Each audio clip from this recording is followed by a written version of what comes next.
Welcome, everyone, to Dark Dialogue, the podcast where we dive deep into the mysteries that haunt small towns and big cities alike. I'm your host, John. And I'm your host, Angela. Today, we're going to step into a story that gripped Horry County, South Carolina, and beyond there for over a decade. It's a tale of love, betrayal, jealousy, and a disappearance that still echoes with unanswered questions.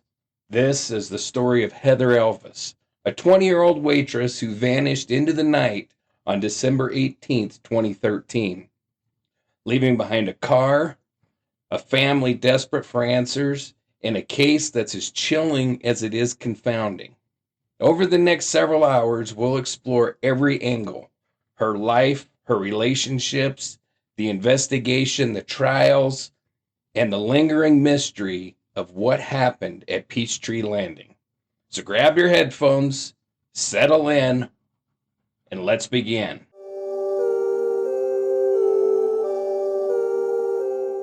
Now, before we dive in, just a quick note.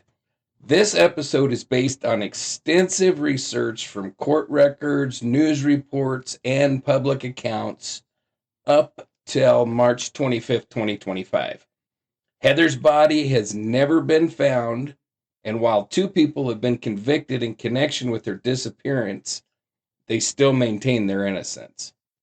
This is a complex case, and we'll do our best to present the facts as we know them, while also asking the tough questions that remain. So let's start with who Heather Elvis was.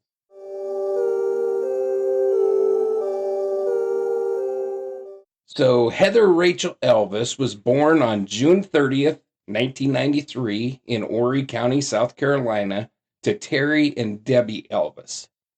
There just isn't a lot of information available on her parents or on her younger sister. With what I was able to find, it is at least plausible that her parents were both from the Horry County area as well, but I couldn't find anything to confirm that. And as I mentioned, Heather had a younger sister, Morgan. And in media reports and in an interview that I saw with Morgan, it's made clear that she was a teenager at the time of Heather's disappearance. So that would put her date of birth somewhere between 96 and 2000. Without official records or family confirmation, a precise date just isn't available.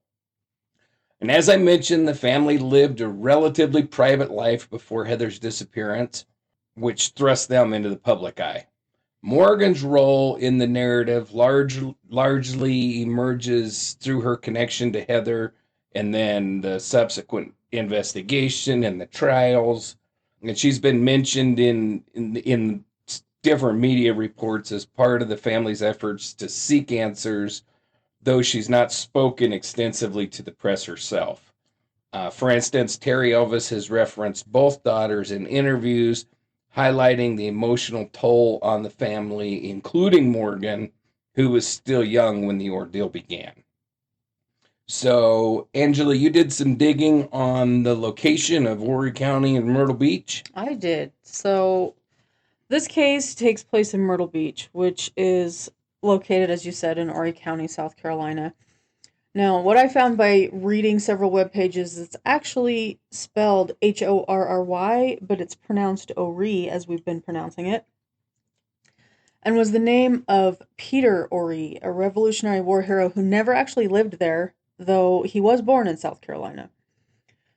The county was created from the Georgetown District in 1801, and it has historically been referred to as the Independent Republic due to its geographical isolation of swamps, rivers, and the ocean.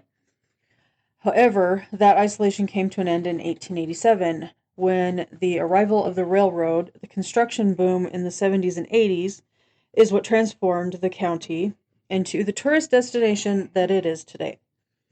So Myrtle Beach is arguably the most popular resort city in the Northeast. They think they're important. They are pretty important for South Carolina. Most popular resort city in the northeastern part of South Carolina. There is a 60-mile stretch of beach known as the Grand Strand, and Myrtle Beach is located at the center of it. Notable tidbits of information regarding Myrtle Beach is that it boasts 86 golf courses. What? 1,800 restaurants and entertains over 20 million visitors each year. So I think the last town that we were talking about was Laurel, and they had like 9 restaurants. Yeah. I think these guys have 1,800. And so a library. Yeah. And like I was going to say, we get excited around here for 30K. I do not want 20 million people in my area. I couldn't even imagine I can't do it. Myrtle Beach can have it. So, because Myrtle Beach has become a destination for retirees, many retirement and resort communities have been developed, causing the population to boom. In fact, I've seen census records from 1940 report a population of 1,597 people. Then records from 2020 reporting a population of 33,682. Wow. A little bit of a boom there, I would say. Since the subject matter we're diving into today falls into the category of criminal, I took a look at the crime statistics in Myrtle Beach, which are high compared to the rest of South Carolina. It's a hard word. These statistics are fairly astonishing to me, coming from a small town in Wyoming. But here's what they say about 2016, and this is just 3 years after this story takes place. The FBI reported 583 cases of violent crime in the year 2016. So, breaking that down, of which 5 were murder, 46 were rape, 139 were robbery, and 348 were aggravated assault. The reports of property crime total 4,395, breaking that down into 469 for burglary, larceny theft is 3,555, motor vehicle theft, right, is 371, and 10 cases of arson were also reported. So at one point, Myrtle Beach was listed as the 3rd most dangerous city in the United States, and that, my friends, is where we're taking you for this case. Wow. So, John, take us to Myrtle Beach and tell us more about Heather Elvis. Okay, couple questions for you. For me? Yeah. Is it like a spring break destination? Yeah, or... I did get that, but I saw... I don't know that what I was looking at really wanted to talk more about that than it did the retirement community. So maybe they're sick of being a spring break. I was just wondering, like with the rapes and all of that, if it ties to spring breakers or if it's just a high crime area, which I don't know. I've never been there, but it kind of surprises me. I don't know that I'm going there because of all this. I agree. But maybe all this is spring break related, and that's why most of the areas I looked into just were like retirement community because they just don't want spring breakers there anymore. All right.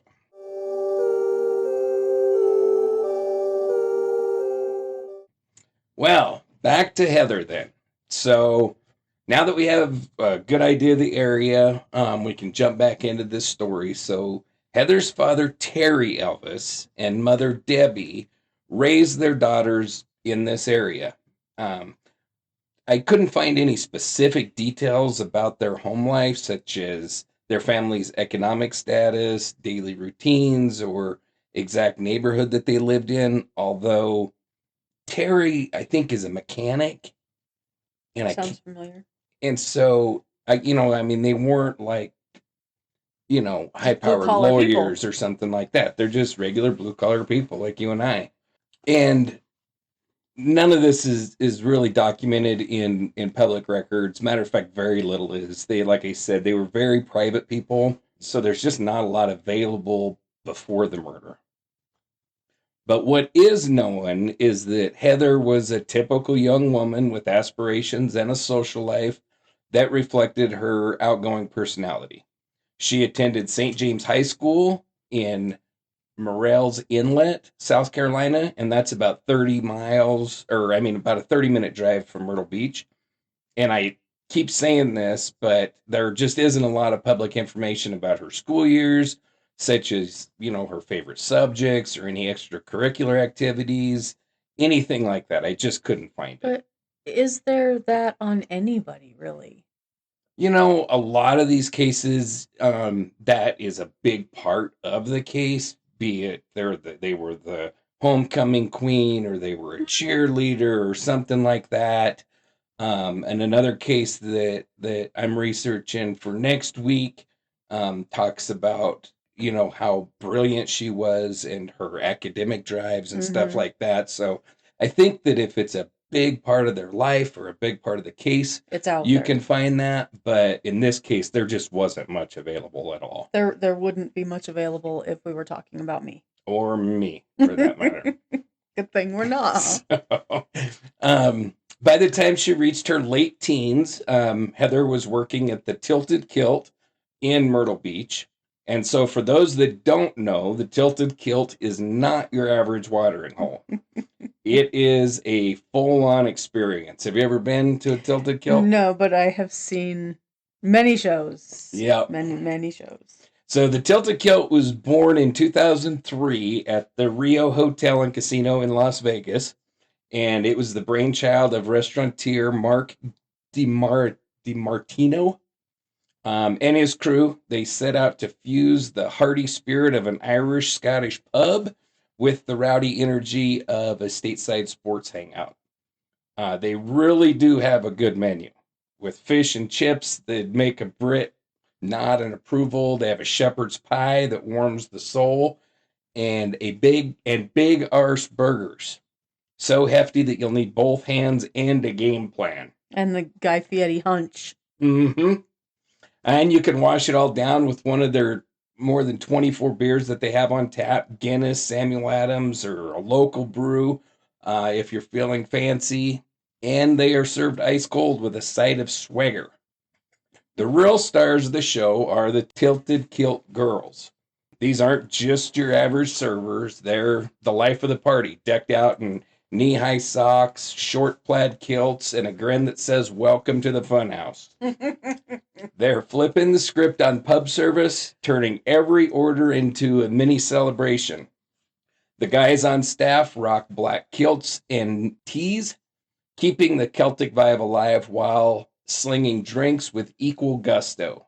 It really is a restaurant in the vein of like a Hooters. Yeah. But with a twist that makes it all its own. So think less wings and whistles and more kilts and cheers. So the place is a sports lover's paradise. They have HD screens blasting everything from NFL games to soccer matches, pool tables, dartboards, and a crowd that's always up for a good time. They keep the energy buzzing. It's loud, it's proud, it's unapologetically over the top, which can be a perfect night out with the buddies or a rowdy game day pit stop. Their tagline is, "A cold beer never looks so good." It isn't just a promise, it's the whole mood. So from its Vegas roots, the Tilted Kilt has spread its platted wings across the United States, with a handful of spots still serving up the unique blend of pub grub, Celtic flair, and eye-catching entertainment. It's not highbrow dining, and it doesn't pretend to be. So this is where you go when you want your food hearty, your drinks frosty, and your night to be unforgettable. So I've never been a big fan of Hooters. I just have never cared for them. But I do like the Tilted Kilt. So you've been? I've been several times. Oh. Yep. They have them all over in Colorado. So, yeah. Ah. So, it's a totally different vibe than Hooters. You know, I mean, yeah, there are beautiful women serving you and stuff like that, Right. but it's really more of just a fun sports bar feel than all about the women, like Hooters seems to be. From the videos I've seen, it does appear that way, but I never saw a dude in any. So they're not advertising their dudes. Just saying. I can't say that I've ever seen it. Well, I've seen men bartenders, but I haven't seen male waiters that I can think of. So you're telling us about dudes here, and I'm pretty they're sure not telling us about their dudes. I'm pretty sure that they sell the idea of the girls purposely. Yeah, but you know, come on, ladies, let's get one out there for. Have at it. Okay, go on. All right, so let's talk about Sydney Moore.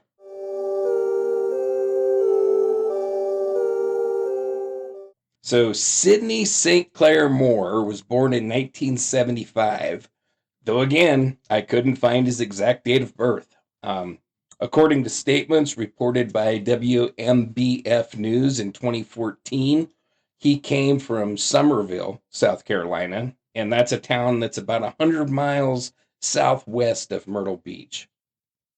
Almost nothing is documented about his childhood, his education, his early years. His public profile really emerged primarily due to this case.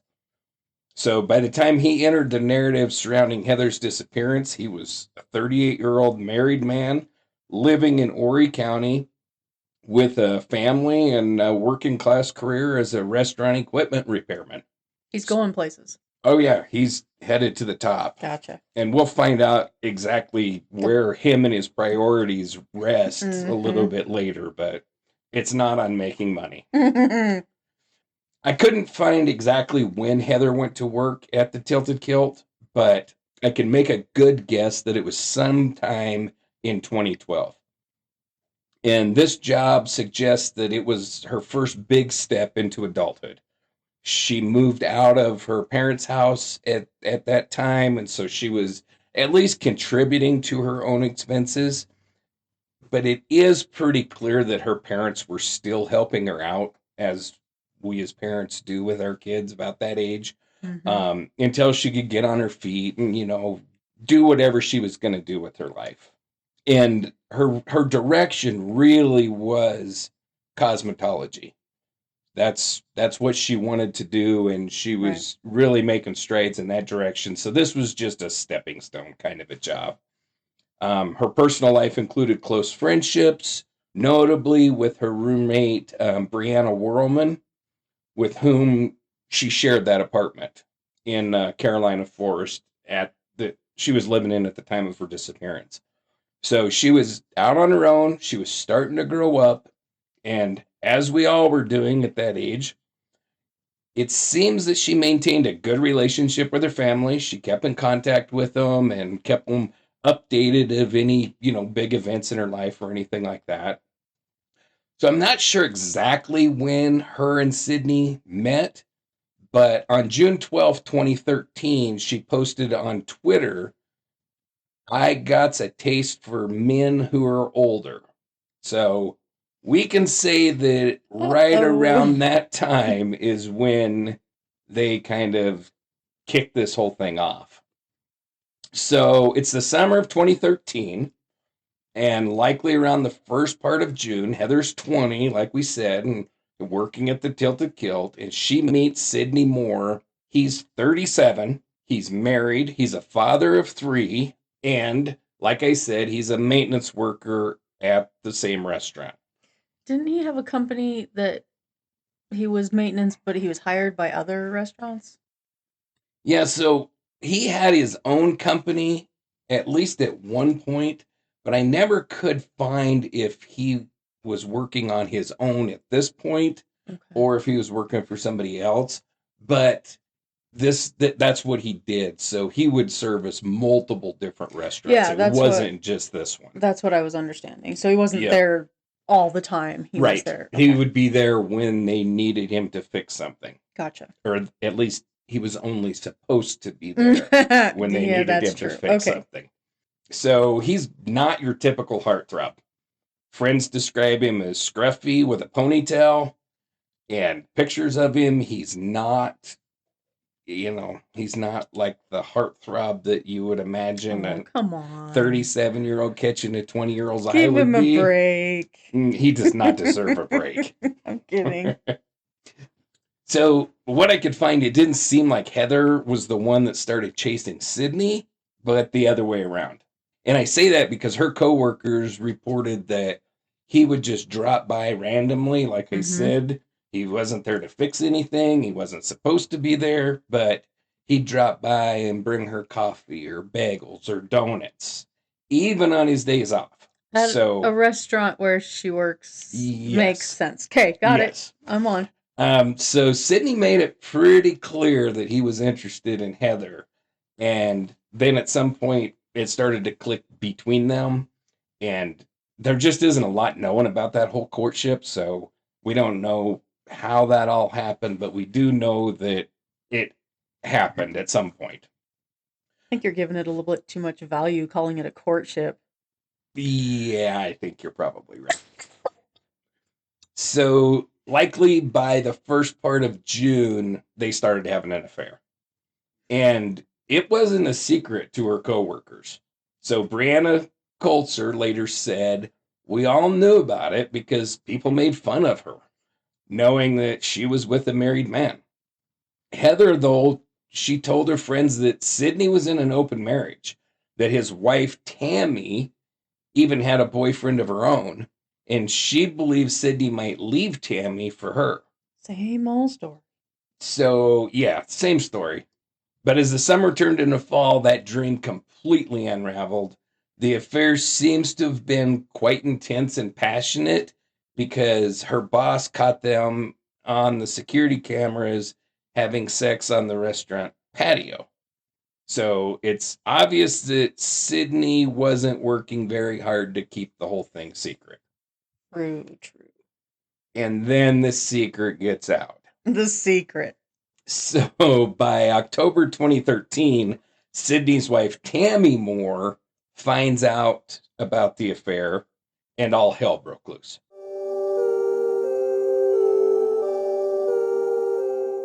So Tammy Lorenda Kaysen was born March 8th, 1972. And I'm pretty certain from what I was able to find that she was also born in South Carolina, but I'm not 100% certain of that. She was born to Polly Kaysen and William or Bill Kaysen, and she has a younger sister named Ashley Kaysen. This is the theme of this whole story. I couldn't find a lot of specifics about her upbringing. I couldn't find out about her hometown or her schooling, or her family dynamics. They're just not detailed in public records. But she did grow up in South Carolina and likely in or, no, or near Horry County. And given her family's longstanding presence in the area, I can be pretty sure of that. A yearbook photo from Sockasty High School, which was published by WMBF News in 2014, shows her as Tammy Kaysen, indicating that she attended that school in the Sockasty area of Horry County during the late 1980s and graduated right around 1989 or 1990. And I'm basing that just on her age. Beyond that, I couldn't find anything about her childhood experiences, her interests, her socioeconomic background. Her mother, Polly, described her as a good parent later in life, suggesting a stable family environment, but no specific stories from Tammy's youth can corroborate that. I beg to differ. Yes, yeah, me too. A relative of Tammy's was interviewed by WMBF News in 2014, and she hinted that the Kaysen family had a very litigious nature and claimed that they derived their income from lawsuits and settlements, which they spent on trips to Disneyland. And so this makes me think that Tammy may have grown up in a household that was pretty opportunistic Mm-hmm. and possibly a little bit crooked. Sue happy. Yeah. In my experience, people that run to the courtroom to sue everyone Mm-hmm. are usually a little bit shady. Yeah. And so growing up in a household like that might explain some of the events that we're going to be talking about. I can't confirm any of this. It's just my opinion. And outside of that, her early life remains largely a blank slate in the public narratives, and it's completely overshadowed by her later actions. So Tammy met Sidney St. Clair Moore in 1997 when she was 25 and he was 21. They married in March of 1998 and they settled in the Myrtle Beach area of Horry County where they raised their three children. So Sidney Christian was their first son and he was born around 99 or 2000. And then they had their second son, and I couldn't find anything about him. So I'm guessing that he was born probably sometime around 2002 to 2004. just Not even based a off name? of, I couldn't find a name. I couldn't find Wow. anything. Nothing. So I'm guessing his age just kind of on like standard spacing of children and stuff like that. And we know that he was born before their daughter Nikki, which is the next one I'll talk about. So But they don't even put his name out there, so he's standard middle child syndrome. Just no one cares. well, I don't know if it's that or the fact that he was a minor when all of this took place. And so his name wouldn't But have been Nikki in would have print. been. Well, she though came out later Okay. and spoke about her Oh, parents okay. and stuff like that. He's never come out publicly and spoken at all. Can you just wash his hands of the whole thing? Yeah, I don't think he wants any part of it. That's my guess anyway. So my guess is he was born 2002, 2004, somewhere in there, because Nikki, the daughter, who's the youngest, was likely born 2005 to 2006. And again, I don't have firm birthdays. A lot of that does come down to the fact that they were all minor children at the time. So Well, none of their information would have been printed. I'll forgive you for that because I'm not sending them cards. So Yeah, me neither. So Tammy was primarily a stay-at-home mother who homeschooled her children, as noted by her mother in the 2014 Island Packet interview.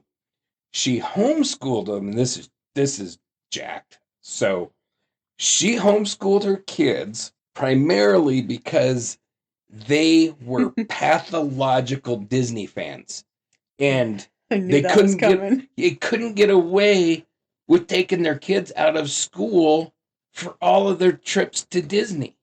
Oh man, Yeah. So for me, we're about to get you started on Disney. yeah, Buckle up, folks.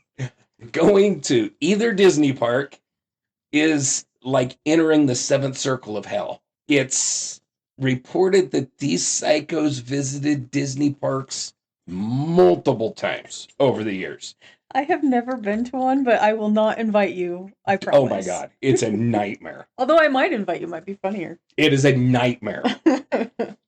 Okay, go ahead. So there's indications that they went at least annually and possibly more often. A relative who was interviewed in 2014 described them as taking several yearly vacations to Disneyland. However, this most likely refers to Disney World in Florida and not Disneyland in California. I feel like I did read one trip they drove to California.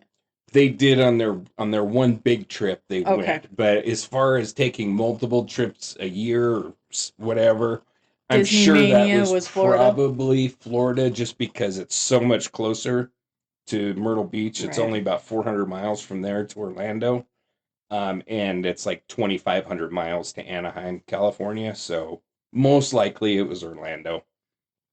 Legal documents and family accounts corroborate this, and that they had a preference for Disney World. In court records during the 2015 bond modification hearing, prosecutors noted that the Moores frequently traveled to Florida and had an affinity for Walt Disney World in particular, with a trip as recent as January of 2014, per Maori News. Tammy was also involved in Disney travel groups on Facebook, and we don't know how often they went, but their trips sure weren't like any vacations that I've taken, and damn sure not multiple times a year. I don't even think I turned the Disney Channel on that much. Yeah, I have issues with Disney anyway, but yeah. So the most documented visit occurred just before the Heather Elvis disappearance. And it took place from November to December 2013. And that's per ABC News. In 2021 and trial testimony, the Moores took a road trip to California. This is There the it one is. that you were Yeah. talking about. In their new black Ford F-150, departing South Carolina on November 19th, 2013, and returning December 11th. Wow. So yeah, this 22-day trip included Disney parks for sure. And I'm sure it was Disneyland in California. Tammy's sister, Ashley Kaysen, told the Island Packet in 2014 that after Sidney ended his affair with Heather in October of 2013, they went on vacation for 3 weeks to reconcile and returned just before the December 18th disappearance. Because if Disney can't fix your marriage, Nothing can fix your marriage. Yeah. So this aligns with the November 19th to December 11th timelines. So it was a 3-week total trip with at least a portion of it at Disney. Goodness. And then shorter trips are implied by their 2015 bond modification hearing, allowing 2-week out-of-state travel periods as reported by My Ori News, and the January 2014 Disney World visit might have been a week or less, which is more typical for a family getaway. And a 2013 meetup at Disney World, per a Reddit user and a fellow Disney nut, involved a camper trailer, hinting at stays of several days to a week. So all these Disney crazies, and if you're listening and you're one of them, yeah, don't take offense, but you're out of your mind. It takes all kinds to make the world go round. So all these Disney nuts, they get together on like Reddit and Facebook and stuff, and they plan these trips together. Yeah. With strangers, which, like I said, this whole concept, meeting strange people in a land filled with cartoon animals and hundreds of thousands of strange peoples, literally is like entering the seventh circle of hell for me. We will not ever be doing a meet and greet at Disney. Never. Never. No. So, anyway, without the park tickets or hotel records, we can only estimate how long they were there, how often they went. All of this is just estimates. So, but a standard Disney vacation for enthusiasts might be 4 to 7 days. But the Moore's longer trips, like the 22-day California journey, suggest they sometimes had extended visits, possibly spending 5 to 10 days at Disney parks, when including their travel time. So regardless, I think that their obsession is freaking strange. And it definitely makes me question their sanity. I want to know how many people they sued to afford all of this. Well, see, I don't think that they were I don't know how the hell they got the money to do this, honestly. Because I never heard of like Tammy and Sydney suing. That was Tammy's parents. But, I mean, this guy's not making a ton of money. He can't be. Yeah. And so I don't know how they come up with the money to do this, but they did it. And the rest of us pay our bills. But, Exactly. Whatever. So while being a stay-at-home mom and homeschooling her kids, like I said, Tammy also ran a travel agency. Oh, that makes sense. Called Magical Vacations by Tammy, which was licensed in November 2013. That and her Disney fan group activity indicates a personal passion, an obsession, or insanity. So I'll let you guys decide that. I say insanity. I'm still stuck on her Magical Vacations by Tammy. Yeah. Well, and then get this. Man. So then Sydney had Mickey Mouse underwear, and Tammy had a tattoo of Tinkerbell. And so this just underscores this freaking weird fixation on Disney. So getting back to the story. But it's the happiest place on earth, man. No, it is not the happiest place on earth. But I think like a mountaintop away from all the people in the world is the happiest place. Send everyone else to Disney and we go to the mountains. Yes. Down for it. So after their 1998 marriage, Sydney worked as a welding contractor through his business, Palmetto Maintenance, which he established in 2002. And the couple's life appeared conventional, although a bit odd, until Sydney's affair with Heather. So, as I mentioned, Tammy discovered the affair in October 2013, and that discovery marked a turning point. revealing that she had extreme controlling tendencies and pathological possessiveness. After she discovered that Sidney had been having an affair with Heather, she confiscated his phone and handcuffed him to the bed at night. And then she began sending threatening messages to Heather. Those are Ivy League words to mean she wore the pants. Oh, very much so. Very much.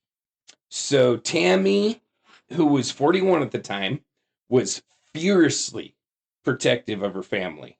And according to prosecutors, she was the dominant force in the marriage. Like you said, she wore the pants.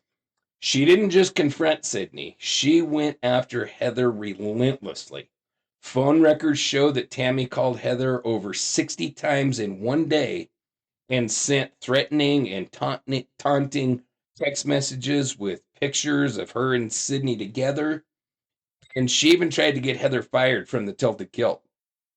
Tammy ordered Sidney to end the affair, which he did. And some say that she tied him to the bed at night to keep him in line. Some say cuffs. Yes. And all of this left Heather reeling, obviously. She was heartbroken, but she was trying to move on. And you have to remember back to when you were 20 years old. You know, like do I really have to? You do. You're Fine. younger than me, so if I have to remember, you definitely do. I'll let you remember for both of us. Like we all do. Heather probably thought that she knew way more than she actually did. And she was obviously not equipped to deal with she wasn't equipped to deal with a 40-year-old woman, period.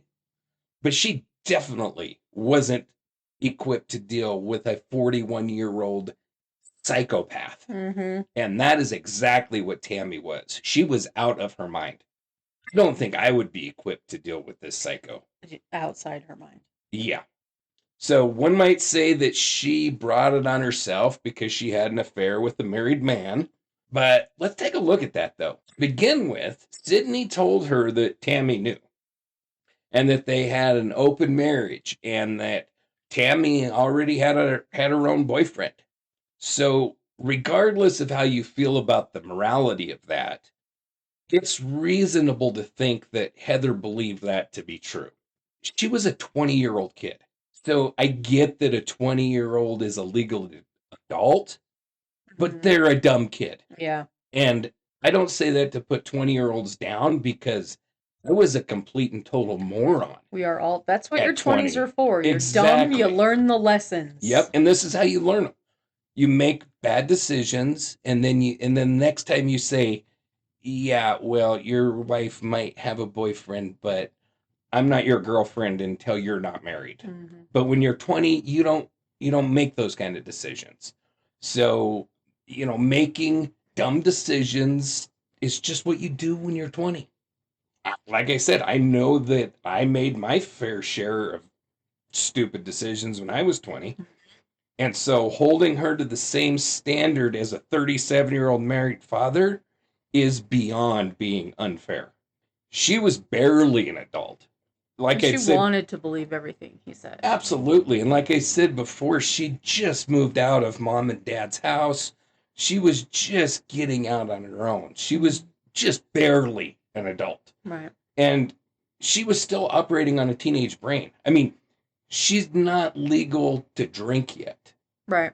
She's still a teenager for all intents and purposes. But she was entering a very grown-up world. So Heather used Twitter quite extensively, and her activity from 2013 suggests that she was introspective and emotionally expressive, possibly shaped by experiences in her personal life that remain private to this day. So this includes a poignant post about a doomed love story when she posted, "Once upon a time, an angel and a devil fell in love. It did not end well." And this obviously was referencing Sidney and their affair. Once Tammy found out about the affair, Heather tried her very best to mend her broken heart and to move on. But Tammy's persistent harassment made that impossible.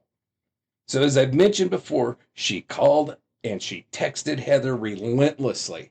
On November 1st, Tammy sent, quote, "Someone's about to get their ass beat down. Your bitch is about to take his last breath. You can tell me where you are right now, or I will find out another way. That way won't have a great turnout for you." And then following that, she sent, "Hey, sweetie, ready to meet the missus?"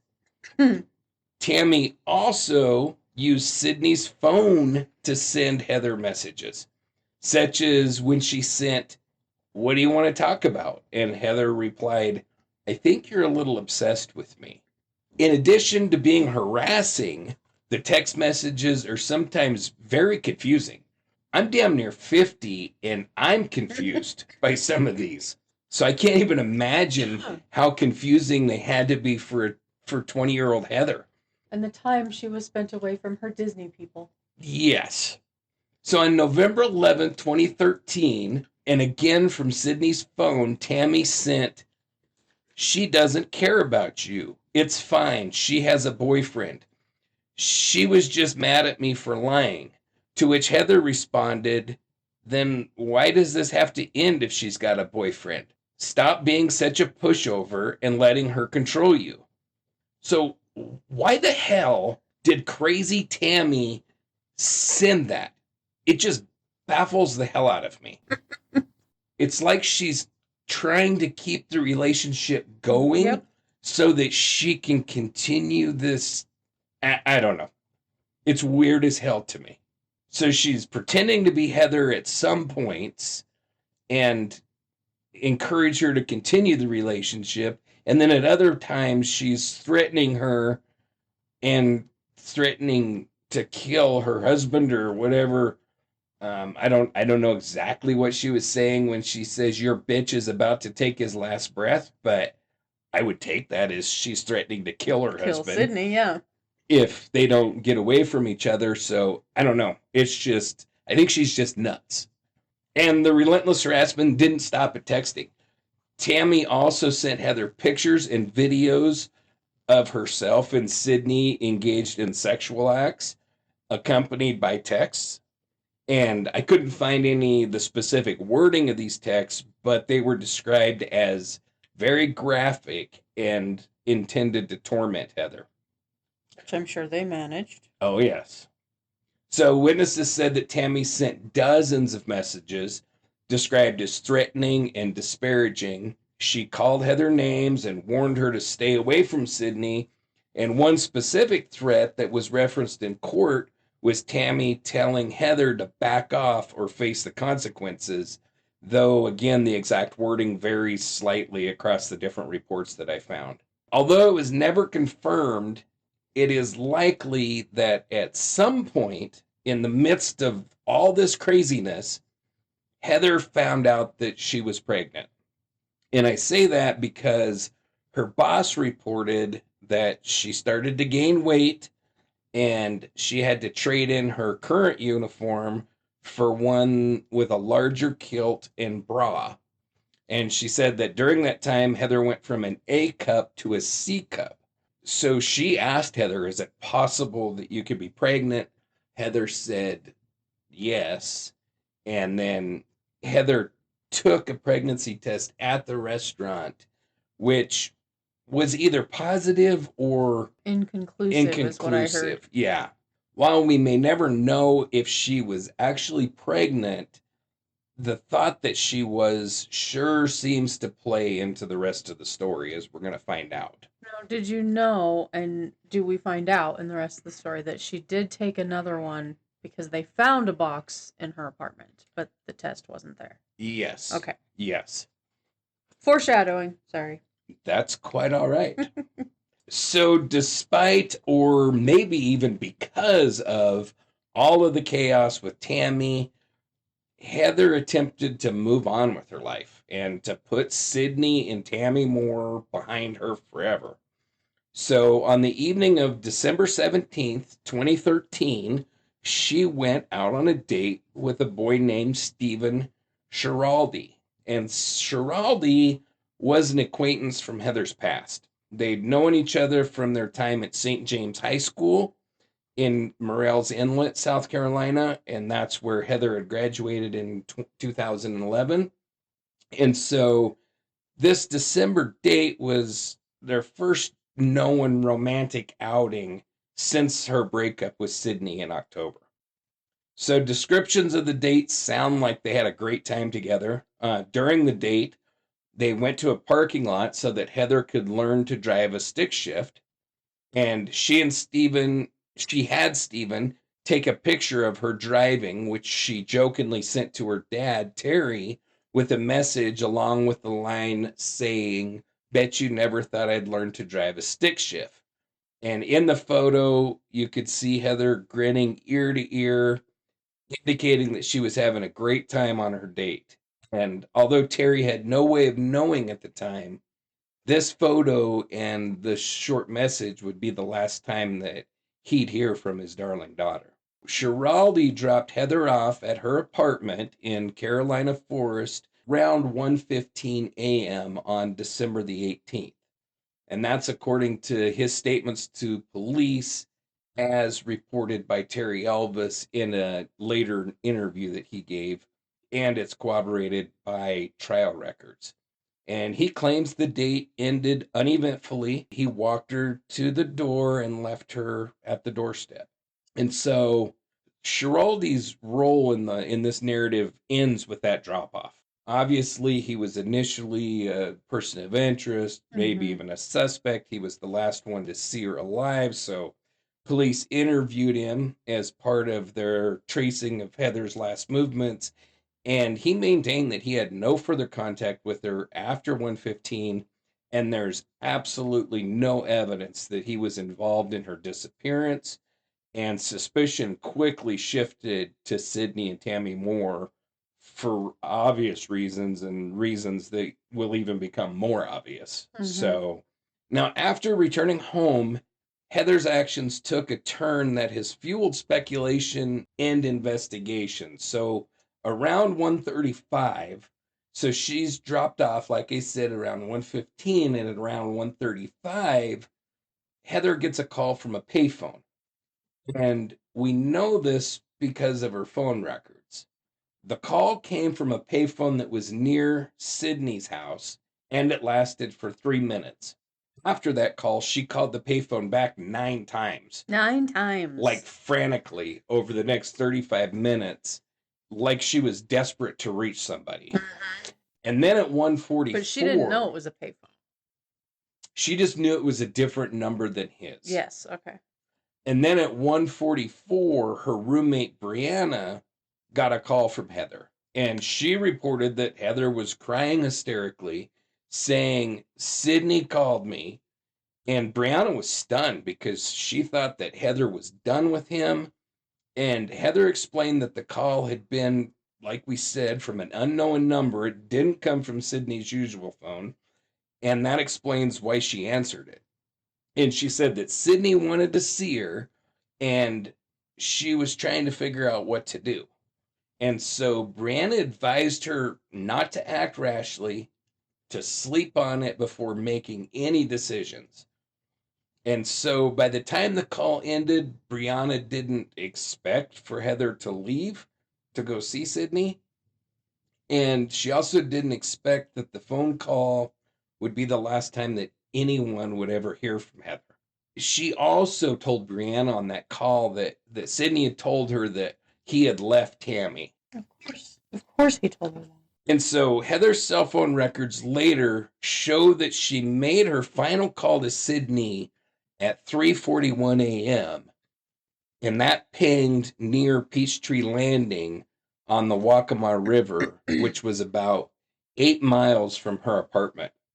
And her phone activity ceased entirely by about 6 a.m., making Peachtree Landing the last known location before her disappearance. So, Angela, why don't you tell us a little bit about Peachtree Landing?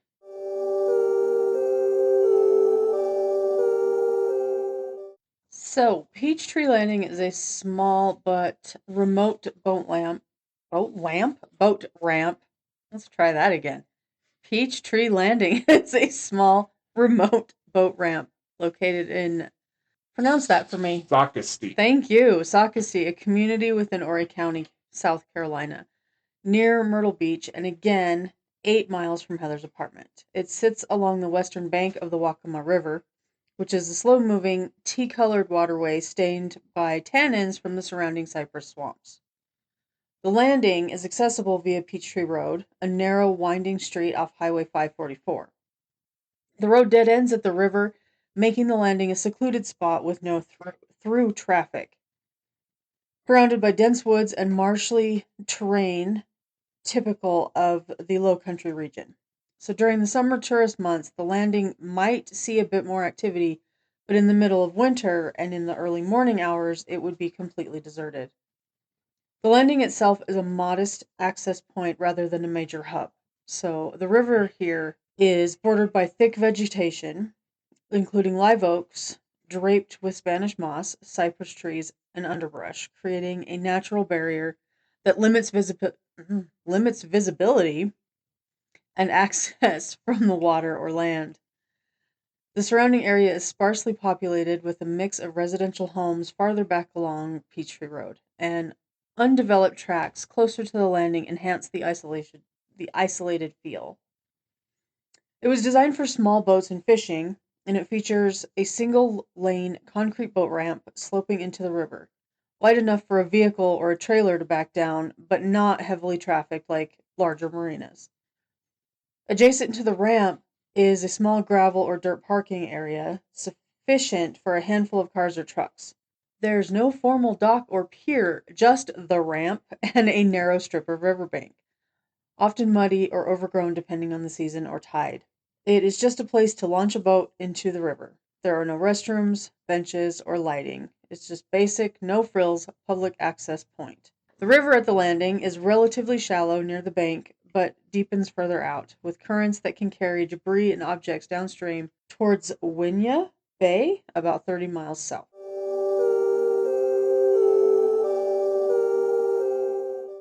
Let's get back to the case. It's December 19th, 2013, Horry County, South Carolina, and the holiday season is in full swing. But at 9:30 a.m., a local resident near Peachtree Boat Landing spots a green 2011 Dodge Intrepid parked oddly near the water. They call the Horry County Police, and by midday, officers confirm that it belongs to Heather Elvis, a 20-year-old hostess at the Tilted Kilt Pub. Her father, Terry Elvis, arrived at the scene and unlocked the vehicle. He confirmed that it was Heather's, and her family and friends had been unable to reach her since the previous night, so they obviously grew alarmed. And earlier that day, Heather had not shown up for a scheduled car maintenance appointment, and she hadn't responded to any attempts to contact her, and that was completely out of character for her. And the driver's seat is pushed all the way back, hinting that somebody taller than her 5'1" frame had driven it last. And Terry tells police about the date that she'd had with Stephen the previous night on the 17th. So on December 20th, 2013, Horry County major crimes detectives began searching the area around Peachtree Landing. The initial search focused on the immediate vicinity of the boat ramp, and it included the surrounding woods and the riverbank, but they found no trace of Heather. So they brought in volunteers, which included friends and family. They joined the effort and started combing the area for clues. Terry expressed desperation and frustration, later stating that he believed his daughter was alive, and he urged police to do a thorough investigation. Police processed the car for evidence. Crime scene investigator Jill Damagar examined it at Terry's home, and this was at his request rather than towing it immediately to the police lot. She noted there were no obvious signs of a crime, but she collected any potential forensic evidence. The car was in good condition. It was completely intact, and it had been locked, which suggested that Heather had left it voluntarily or had been lured away somehow. Was there anything said as to why they were just okay with searching it at his house and not taking it to the lot? There was nothing said, but as many of these cases as I've looked into, it's a very common theme. Really? In that, yes, because initially they assume it's a teenager that ran off with her boyfriend or something like that. And so, a lot of times they don't even really investigate it. They did, but it's much more lax than if they know it's like a homicide or something like that. They just treat these missing persons cases very lackadaisical. It seems to be getting better, but I still have an issue with it. I should have known that, and I'm derailing us a little bit, but Brian Laundrie's car sat outside his house forever before they even took it. So I should have known It's better. a common tale. Okay. It really is. Terry told the detectives that the car looked normal for her. It looked like any other young person's vehicle.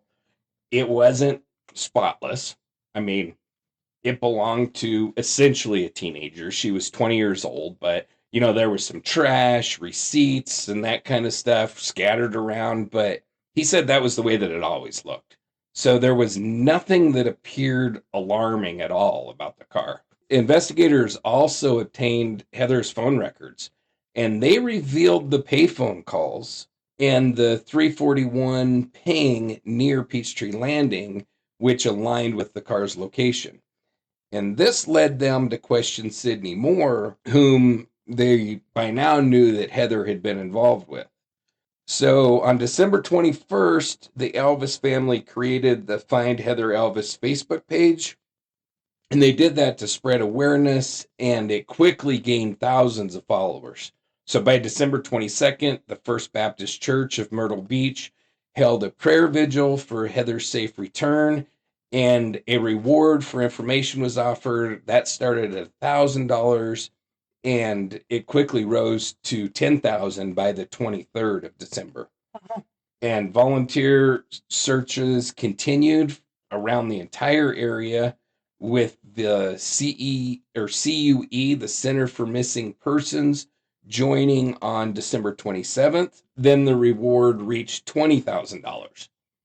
So that same day, extensive searches of the landing and the river resumed, although heavy rains and dense terrain hampered those efforts. So, I mean, it is deep south swampland out there. Yeah.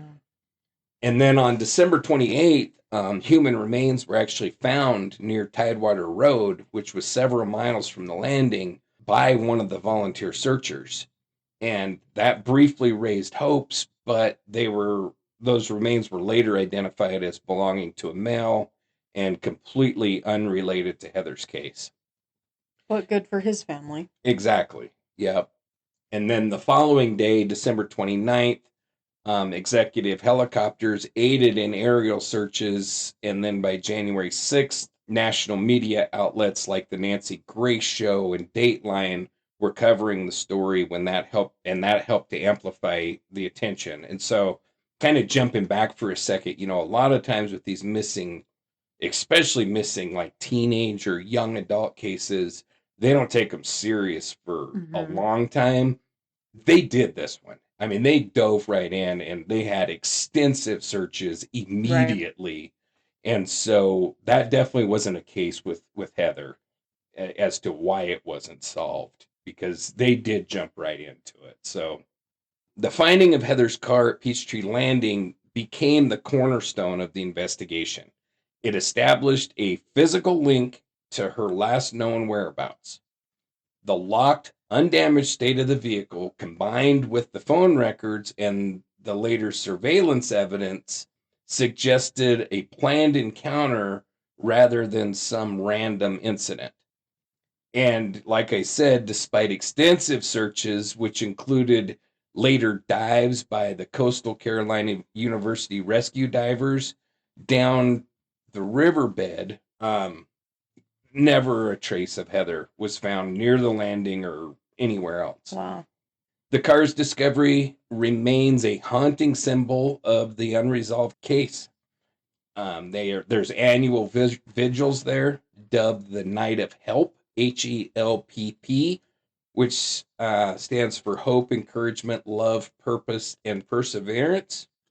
And they've been held at Peachtree Landing every December 18th since her disappearance, with family and supporters maintaining Heather's Garden, which has also been planted at that site.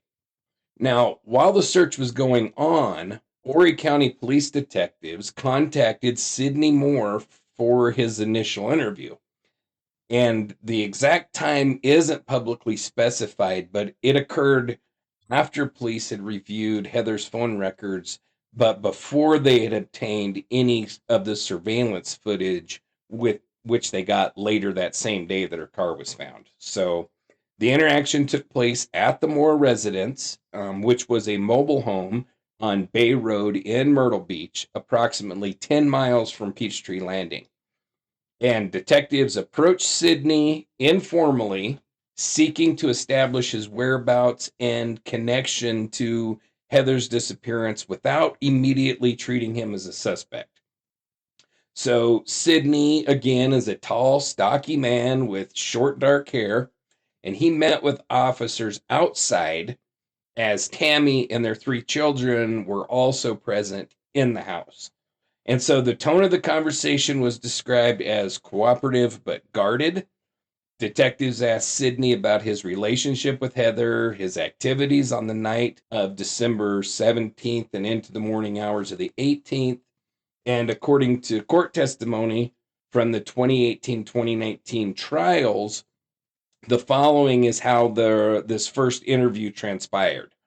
Now, since there's no publicly available transcript or complete body cam footage of it, I've kind of taken the liberty to craft a detailed readout based on the known content and context of the Heather Elvis investigation and the earliest reported police contact with Sidney. So this occurred shortly after Heather's car was found on December the 19th. As police began tracing her last movements and began to zero in on Sidney due to the payphone call and his prior relationship with Heather. And news reports suggest the initial contact, like I said, was very informal. It was just a knock and talk before any formal questioning would take place.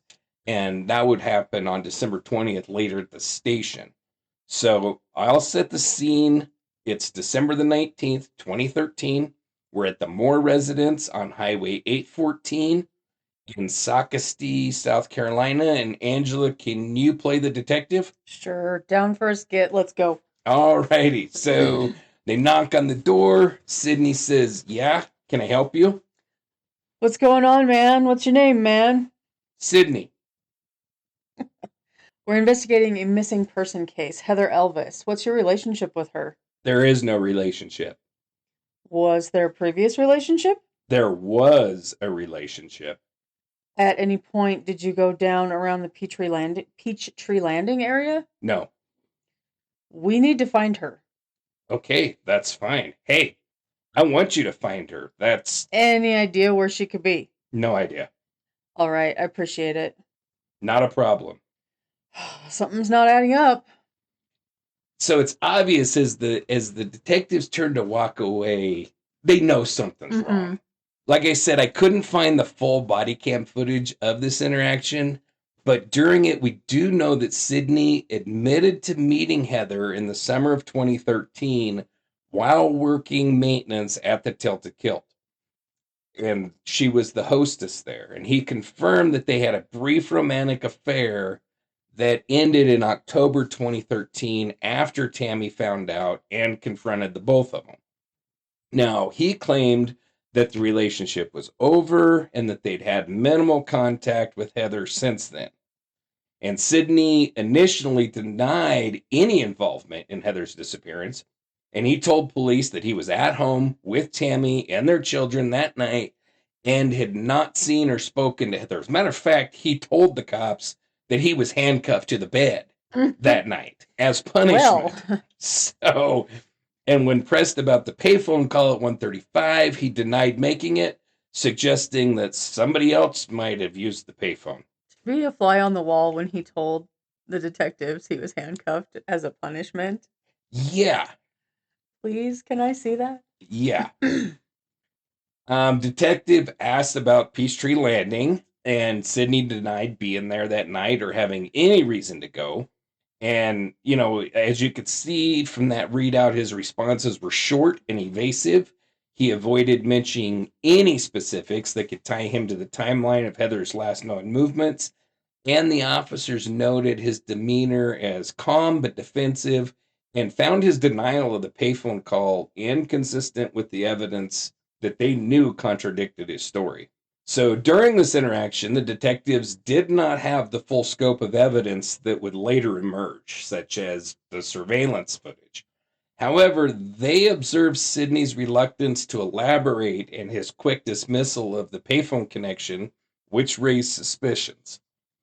They did not arrest him or search his property at that point, as they lacked any probable cause, but they collected his statement as a baseline for their further investigation.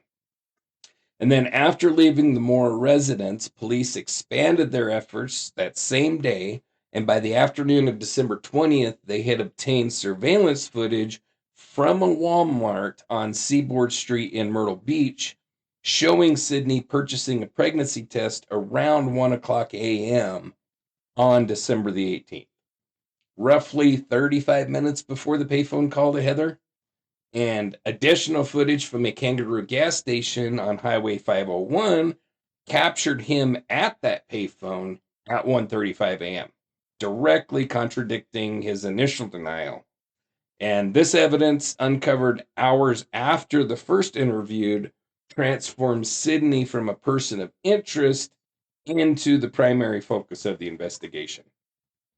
So the following day, detectives bring Sydney in for a formal interview. And again, I couldn't find a complete transcript of this interaction, but I did put together what I could find and what we know came out of the interview. So, do you mind giving me a hand again? Thank you so kindly. Now, do you mind participating in this? Not a bit. All right, Sydney, we're here to talk about Heather Elvis. You've been read your rights. Understand you don't have to talk to us, but you're here voluntarily, correct? Yeah, I get it. I'm here. Let's just get this over with. Good, let's start with the basics. You know Heather Elvis. How? She worked at the Tilted Kilt. I did maintenance over the summer. Fixed some AC units, stuff like that. We talked a few times, got friendly. That's it. Friendly how? Define that for us. Just talking. She was young and flirty. It turned into more for a bit, couple months maybe, June to August, but it ended. My wife found out, and that was that. When was the last time you saw her in person? October, I think, maybe late September. She came by the house once after Tammy told her off, dropped a note on my truck, said she missed me or something. I told her to stop. So, no contact since October. No calls, texts, nothing? Nope. She'd call sometimes, leave messages, but I didn't answer. Tammy handled it, told her to back off. Heather was clingy, wouldn't let it go. Let's talk about this week, December 17th into the 18th, Tuesday night into Wednesday morning. Where were you? Home with Tammy and the kids. We went to Walmart around 8 p.m., bought a pregnancy test for her, got back by 9, maybe 9:30, stayed in all night. All right. You didn't step out, not even for a minute? No. Watched some TV, went to bed around midnight. That's it. Did you talk to Heather that night at all? No. Why would I? I told you, we're done. What about a payphone? Did you use one at the Kangaroo gas station on Joe White Avenue, 1:35 a.m. on the night of the 18th? A payphone? Come on. Do those even still exist? No, I didn't call her from a payphone or anywhere. I was home, asleep. So here's the thing, Sydney. We've got her phone records. She got a call from that payphone at 1:35 a.m., lasted 3 minutes. Then she called it back 9 times between 1:44 and 2:19 a.m. You're saying that wasn't you? Nope, not me. Maybe it was some other guy she was seeing. She's 20. Probably got a bunch of boyfriends. We pulled the security footage from the gas station, Sydney. It's you. 1:35 a.m., standing at the payphone. Want to see the tape? Okay, yeah, all right. It was me. I called her, but it wasn't a big deal. Not a big deal. You just said you were home asleep. Now you're at a payphone at 1:35 a.m. calling a girl you claim you haven't talked to in months. What's the real story? Look, she wouldn't leave me alone. She kept calling my cell. Earlier that day, the 17th, left voicemails, notes on my truck again. I'd had enough. I didn't want Tammy seeing her number pop up, so I went to the payphone to tell her to stop. That's all. Why a payphone? Why not yourself? Like I said, I didn't want Tammy knowing. She'd flip out if she saw me calling Heather. It was just easier that way.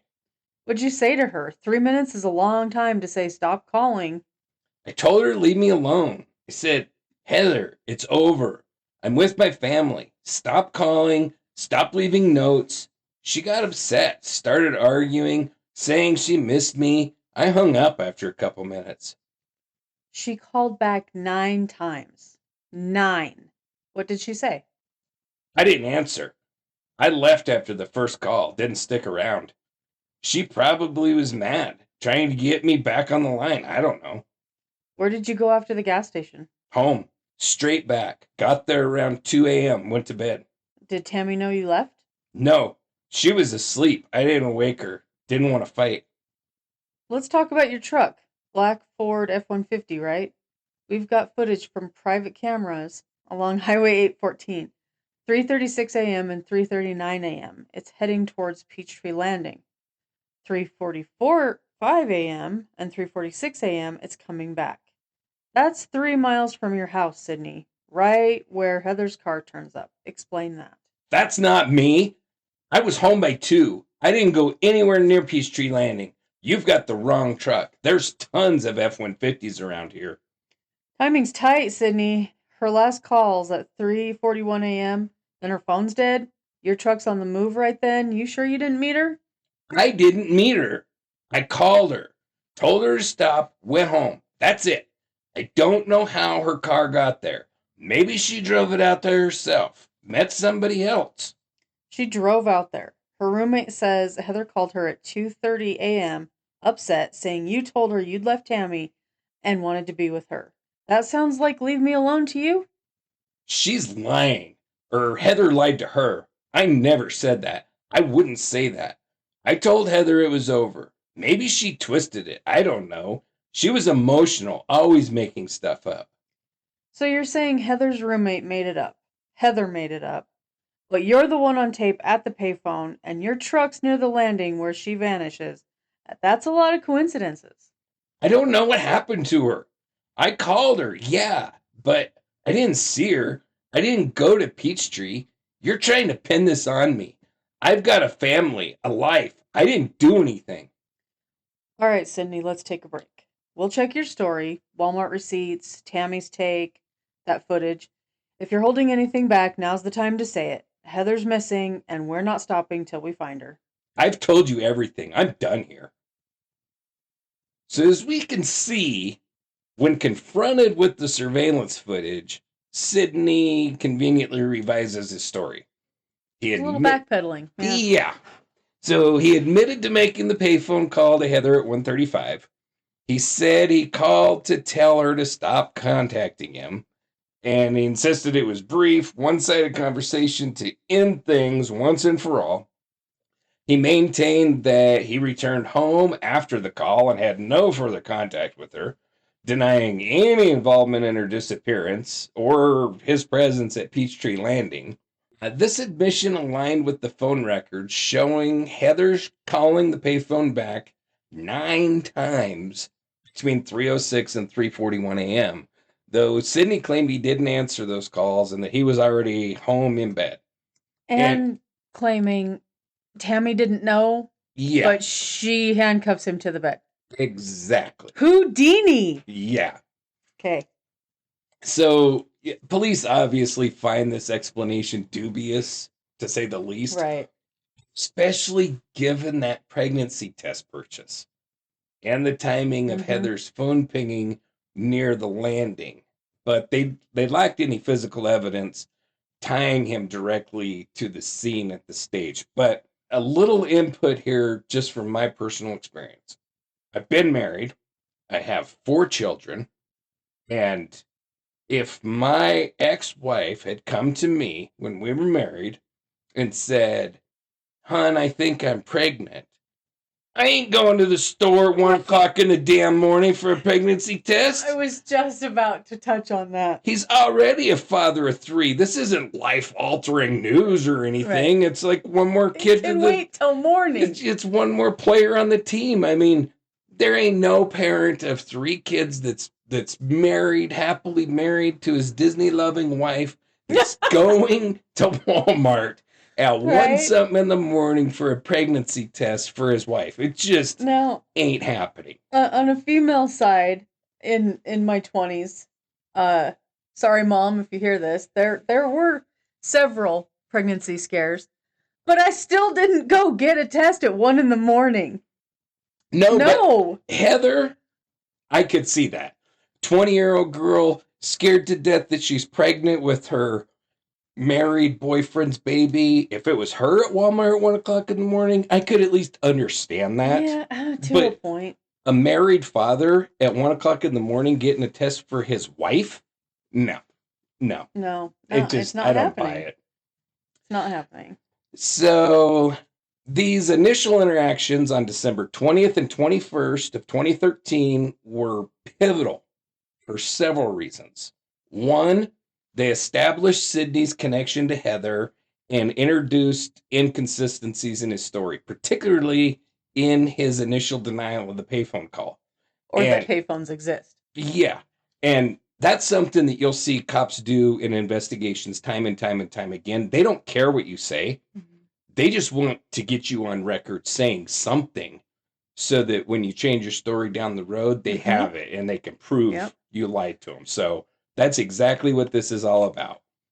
It also prompted the police to dig deeper into his movements, leading to the rapid acquisition of the surveillance footage that contradicted his account.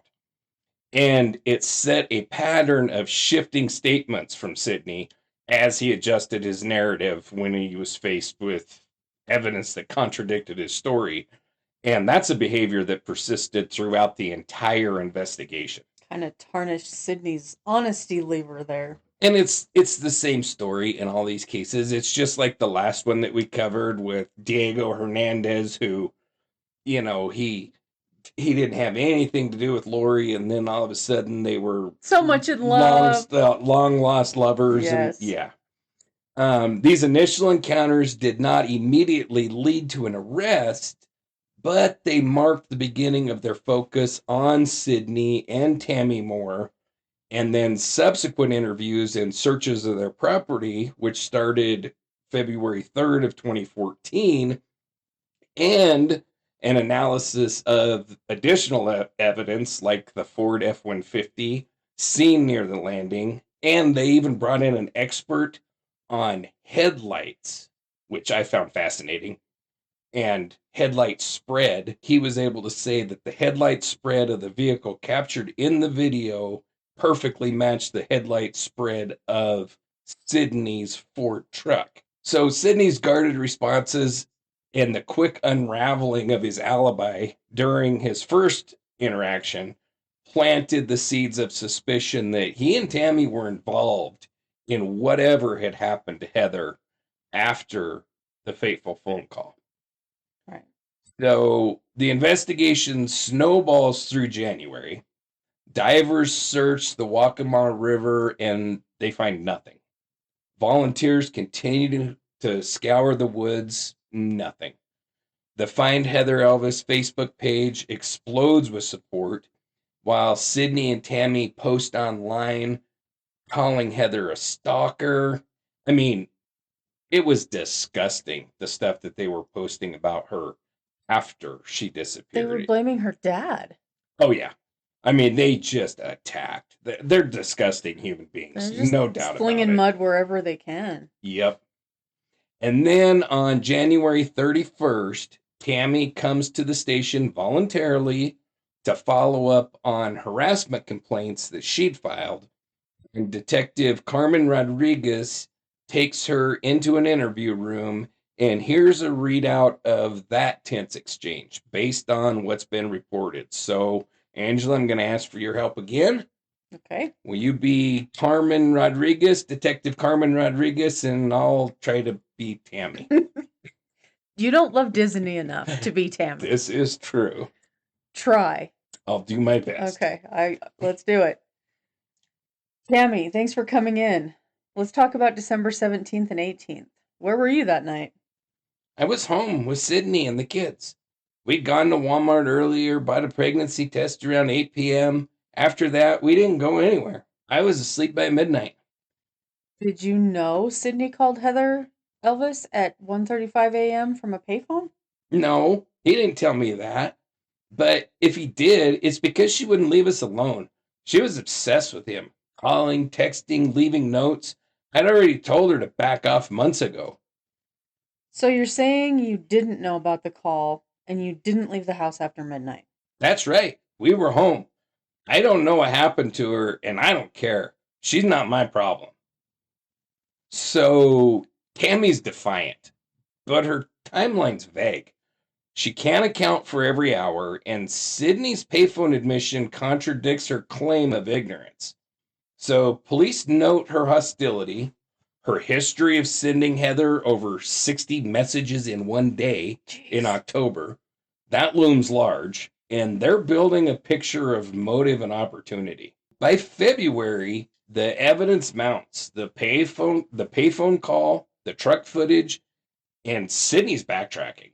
On February 21st, 2014, at 6 a.m., police swarmed the Moore home on Highway 814, and they searched for 11 hours, finding undisclosed evidence that seals the deal.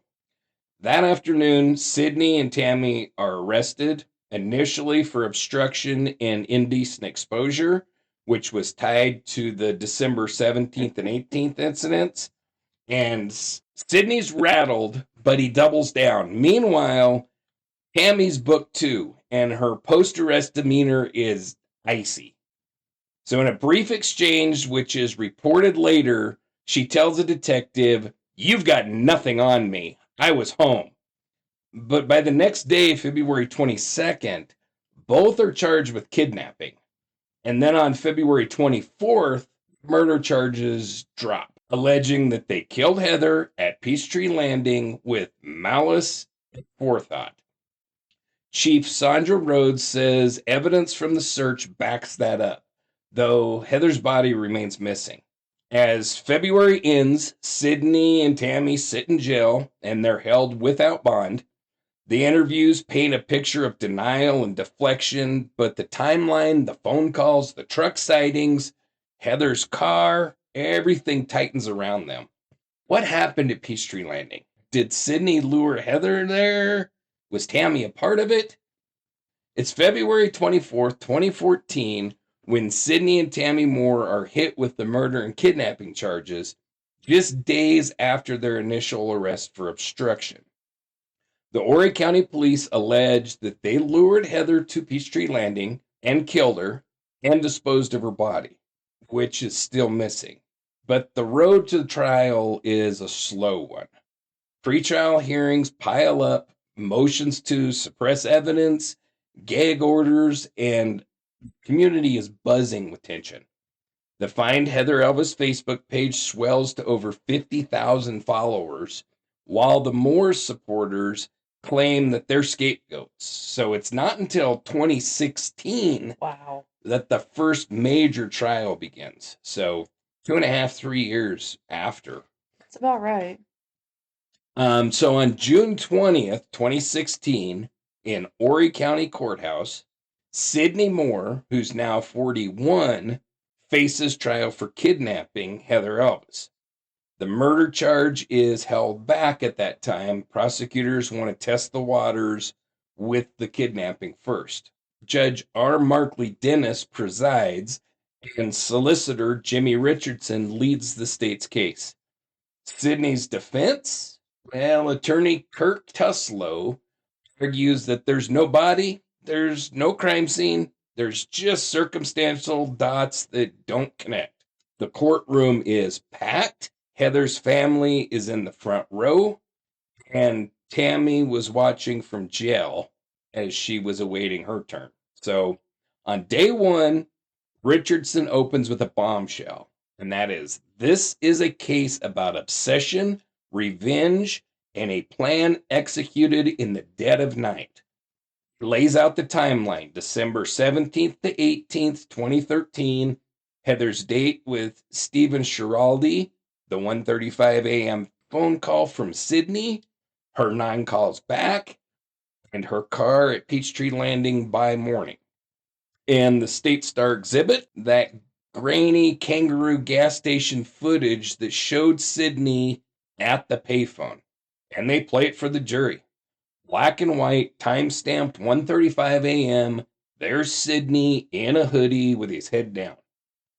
So the first witness was Brianna Kulzer, which was Heather's roommate, as you remember. And she's nervous but firm and says, Heather called me at 2:30 a.m. crying. She testifies that she said Sydney had called from a payphone and told her that he'd left Tammy and wanted to be with her. I begged her not to go meet him. The jury leans in. Brianna's words paint Sydney as the lure. Cross-examination's brutal. Tuslow presses. Did you hear Sydney say that yourself? And Brianna admitted that no, she didn't, but Heather was hysterical. She wouldn't lie about it. Next up was the lead investigator, and he walks the jury through the phone records, sprint logs showing the 1:35 a.m. call, which was 3 minutes long, and Heather's frantic calls back, which ended at 2:19 a.m. And then the truck footage. Private cameras that caught the black F-150 heading towards Peachtree Landing at 3:36 a.m. and 3:39 a.m., and then back at 3:45 a.m. and 3:46 a.m. It's Sydney's truck, Doe says. Same make, model, color, and the timing matches her phone going dead at 3:41 a.m. Tuslow fires back. There's no license plate visible. It could be anyone's truck, right? Doe concedes that theoretically, yes, it could be. The state plays Sydney's December 20th interview. His voice fills the room. Do those even still exist? He laughs about the payphone, then admits, okay, I called her to tell her to leave me alone. Richardson pounces. 3 minutes isn't leave me alone. It's a conversation. They bring in a Walmart employee who confirms that Sydney and Tammy bought a pregnancy test at 8:06 a.m. on the 17th. The receipt was time-stamped, bolstering his alibi until midnight, but not after. Day 3 saw a curveball with Tammy's sister, Ashley Kaysen, testifying under immunity, and she says that Tammy called her on December the 18th, ranting about Heather. That little slut's still after Sydney. I'll make her disappear. It's damning, but Tuslow grills her. You've got to deal with the state. Why should we trust you? Ashley stumbles. I'm just telling the truth. The jury's split. Some scribble notes, others look skeptical. So Sydney takes the stand on day 5. He's calm, rehearsed, says, I called Heather to end it. She's been leaving notes on my truck. 5 that week. I didn't want Tammy finding out. He denies going to Peachtree Landing. That wasn't my truck on the camera, he says. Richardson tears in. You expect us to believe that she drove herself there, abandoned her car, and vanished after you called her? Sydney sticks to it. I don't know what she did.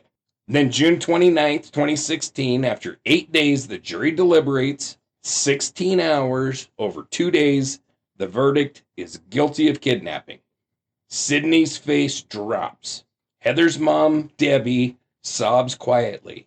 Judge Dennis sentences him to 30 years, no parole. But the murder charge still looms, and Tammy's trial is next.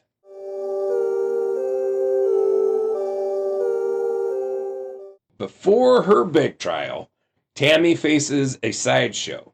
October 17th, 2016, she's charged with obstruction of justice. Prosecutors say she lied to police about the December 17th, 18th, claiming that she was home all night despite Sydney's payphone jaunt. It's quick, 3 days. Detective Cameron Rodriguez testifies about Tammy's January 31st interview, and she said she didn't know Sydney left, but her story shifted. She couldn't account for the 1 a.m. to 4 a.m. time period. The jury buys it, and guilty, 30 days in jail. And that's just a warm-up for what's coming. So then, October 8th, 2018, Tammy's murder trial begins. Judge Dennis again, Solicitor Richardson is prosecuting. Defense is by Greg McCollum. And the state's theory is Tammy orchestrated Heather's death out of jealousy with Sydney as the muscle. There's no body, but they lean on motive and the timeline. The opening statement is, Tammy Moore couldn't let Heather go. She planned this with Sydney, and they executed it. Brianna Colzer's back, repeating her story. Ashley Kaysen doubles down, saying Tammy hated Heather, called her every name in the book. And there's a new witness, Tammy's cousin, Donald DeMille, and he drops a bomb. In early December, he says that Tammy said, if that girl doesn't leave Sydney alone, I'll take care of her myself. McCollum attacks. You're estranged from Tammy. Why now? DeMille shrugs. It's the truth. The truck footage and the phone records return, but the state adds Tammy's social media post from December 2013 calling Heather a psycho stalker. A forensic tech testifies about the Moore home search on February 21st and says that we found cleaning supplies, a hose with possible blood traces. They were too degraded for DNA, but no definitive murder weapon. McCollum counters, no body, no blood match, no proof. Tammy doesn't testify, which was likely McCollum's call, and her defense rests on reasonable doubt. No physical evidence ties Tammy to the murder, just a missing girl and a scorned wife. Closing arguments are fiery. Richardson says Tammy's rage drove this. Sydney pulled the trigger, but she loaded the gun. McCollum says, this is a house of cards. Where's the body?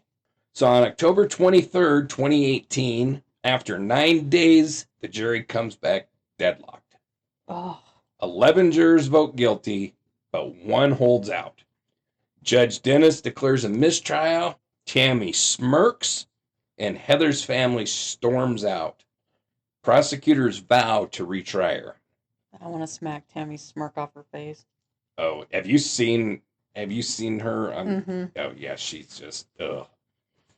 So then February 4th, 2019, Sydney's murder trial finally gets its day. Judge Stephen John, after Dennis recuses himself, same evidence, a tighter focus, the payphone call, the truck footage, and Brianna's testimony dominated.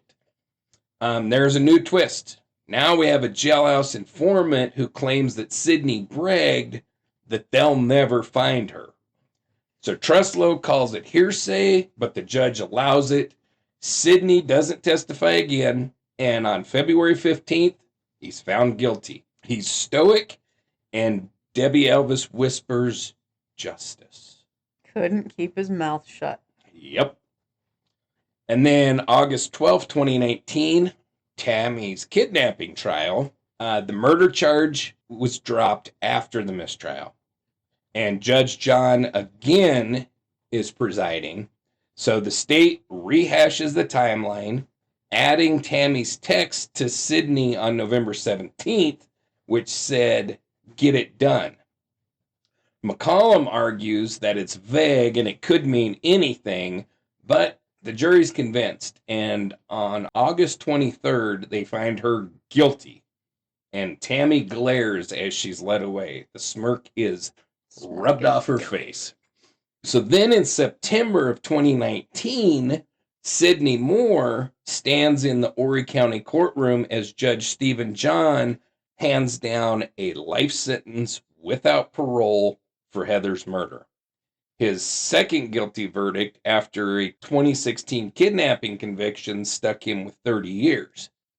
A month earlier, on August 23rd, Tammy Moore heard her fate, which was 30 years for kidnapping, no parole, after the 2018 murder trial ended in a hung jury.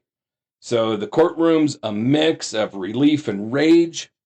Heather's mom, Debbie, wipes tears and is whispering justice while Tammy glares, unrepentant. Sydney's stoic, but his eyes dart to the gallery. And the Moores are shipped off to separate prisons. Sydney to Lee Correctional Institution. Lee Correctional is located in Bishopville, South Carolina.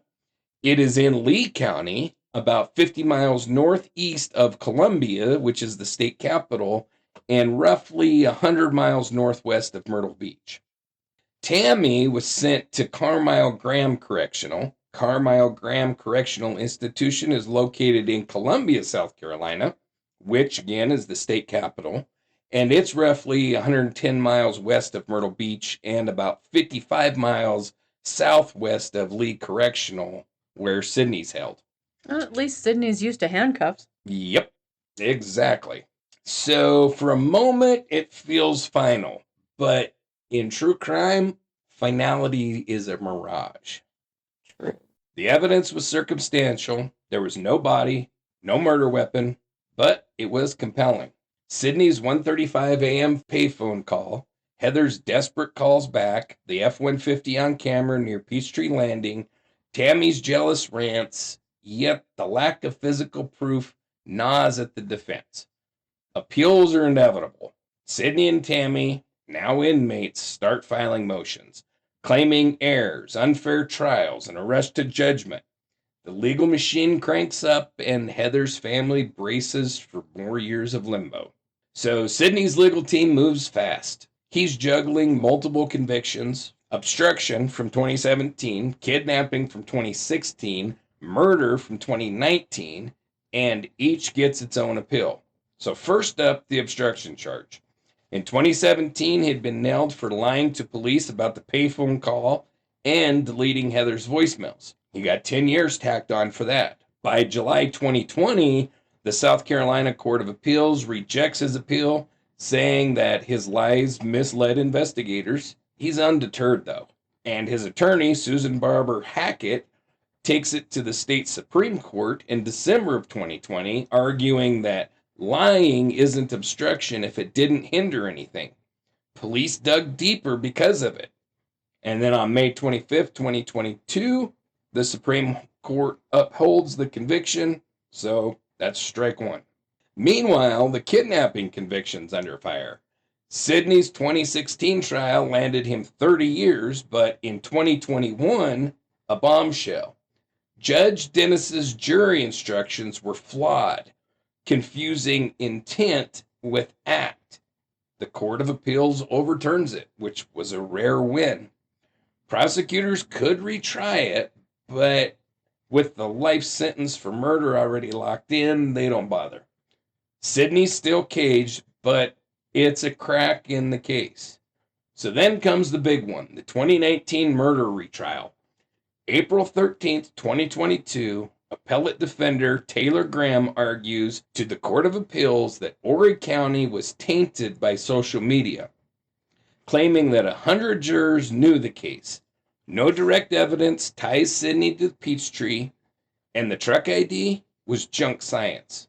The state counters that the jury was vetted, evidence was solid, there was phone records, motive, timing, and on June 7th, 2023, the court affirms that conviction, his life sentence stands, and Sydney's team tries the Supreme Court, And in April 2024, their writ of centaury was denied. No dice. Done. On March 19th, 2025, which literally was Wow. just, days ago, Sidney was back with a post-conviction relief for a PRC bid in Horry County. Now he's claiming that the jury was intimidated. Oh, no. There was affidavits and screenshots. There was a conflict with the clerk of court being Heather's aunt, and there was DNA evidence withheld that could have fingered somebody else. Plus, the go-to in all of these cases is ineffectiveness of counsel. There's no alibi witnesses. They were bullied into not testifying. So solicitor Jimmy Richardson shrugs it off, says it's a typical move. It rarely works, but as of today, the PCR's still pending and Sidney's not done fighting. So what about Tammy? Well, Oh, joy. Tammy's path mirrors Sidney's, but with her own twists. So her 2018 kidnapping conviction and sentence of 30 years sparks an appeal by December of 2021. And she argues that Judge John barred my kids and mom from testifying as they would have alibied me. And those explicit texts with Sidney, they were prejudicial and irrelevant. The state fires back that your witnesses broke sequestration by watching live streams, and the texts show motive and your rage at Heather. June 7th, 2023, the Court of Appeals upholds her sentence, saying that the evidence, phone call data, her control of Sidney's actions, it all holds up. Even if the texts were dicey, Tammy's own vulgar trial testimony sank her. On October 3rd, 2024, the Supreme Court denies a review, and so her state appeals are toast. Tammy's quieter since then, with no new filings by April of 2025. Her 2018 murder mistrial was 11-1, remember, 11-1 guilty. It never led to a retrial. Prosecutors leaned on the kidnapping instead. She's got no active appeals right now, but like Sidney, she could file a PCR, and her silence might mean exhaustion, or it could be a strategy. But it is worth noting and keeping in mind that with Tammy, if she was successful, they could still try her for murder. Mm-hmm. They could still retry her. So I imagine they're sitting on that, and if anything happens with any appeals, they'll be ready. So where are Sidney and Tammy today? Well, Sidney's still at Lee Correctional Institution in Bishopville. It's a rough, maximum security spot. In January 2024, he got caught with 3 cell phones in his cell, and he had his privileges yanked. And that's a sign that he's still connected to the outside. His projected release for kidnapping is March 31st, 2044, but then his life sentence for murder starts, and that trumps that. There's no parole on that one, so unless his appeals flip everything, he's there. Tammy's still at Camille Graham in Columbia. Her release date is May 9th, 2043, and assuming that there's no new wins, both are currently in their 40s. Sidney's 47 and Tammy's 49, and they're facing decades behind bars. Their 3 kids are left to be raised by relatives. I was going to ask about that. And they're, the kids are growing at this point, Yeah. South Carolina Department of Corrections keeps their profiles low. They have their standard mugshots. There's no public incidents beyond Sidney's phones that were found. They're not model inmates, but they're not troublemakers either. Just names on the roster. But the case still ripples. Heather's family pushes the Find Heather Elvis Facebook page, but it's now quieter, although it's still persistent. Volunteers still are searching. Theories swirl. Did they dump her in the Waccamaw River, a swamp? The Moors aren't talking.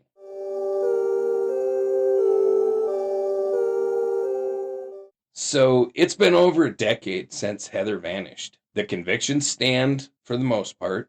Sydney's murder life sentence and Tammy's 30 years for kidnapping hold firm. And despite appeal after appeal, Sydney's latest PCR could drag on, but the odds are a long shot. Richardson said that it's a mountain to climb. Nobody keeps the case alive. It's a wound that won't heal for the Elvis family. So, where is Heather? The most painful and pressing question still remains. What happened to Heather, and where did the Moors put her body?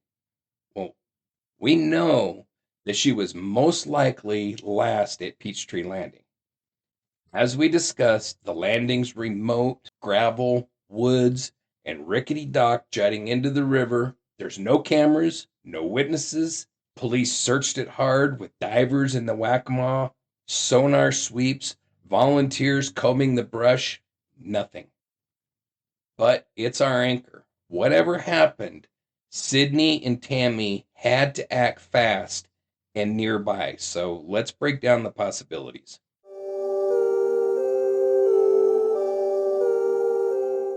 First up, the river itself. The Waccamaw flows right by Peachtree. It's wide, murky, it's fed by swamps and with tidal currents. It's a natural choice, quick, accessible, and it's deep in spots. Prosecutors hinted at this in Sydney's 2019 murder trial, suggesting that he and Tammy dumped Heather's body in the water during that 10-minute window. The Ford F-150's back and forth fits a fast drop off. And forensic expert Dr. Jan Miller, who's consulted on missing body cases, told WMBF in 2020 a river like the Waccamaw could carry a body miles downstream. Snagged by roots or sunk in sediment, tidal shifts might have pushed her towards the intercoastal waterway. Are there animals? Oh, yeah. South Carolina, you've got alligators, you've got all kinds of fish, turtles. But here's the snag. Divers searched for weeks.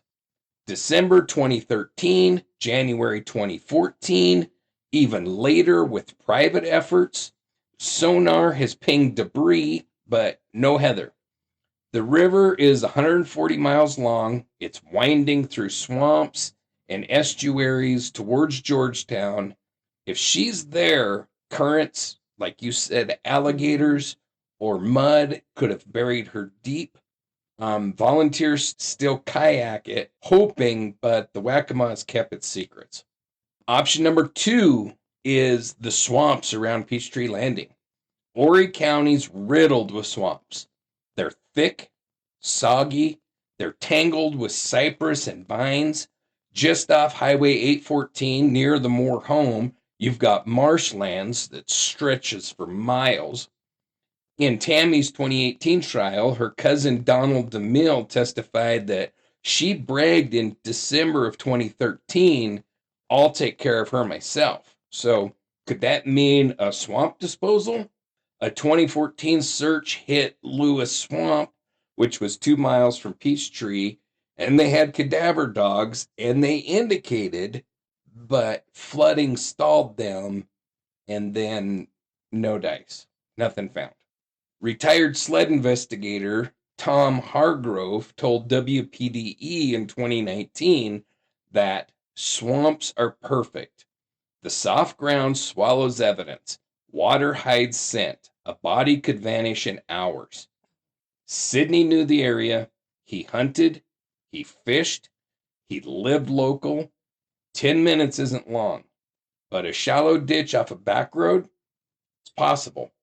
Problem is, searches in 2014, 2016, and even 2020 covered hundreds of acres with drones, ATVs, dogs, and zilch. Swamps are vast, and time's an eraser. Theory number 3 is a deliberate burial. Maybe Sydney and Tammy didn't dump Heather on impulse. Maybe they put a bit more planning into it. The Moore property on Highway 814 was searched on February 21st, 2014 for 11 hours, had cops everywhere.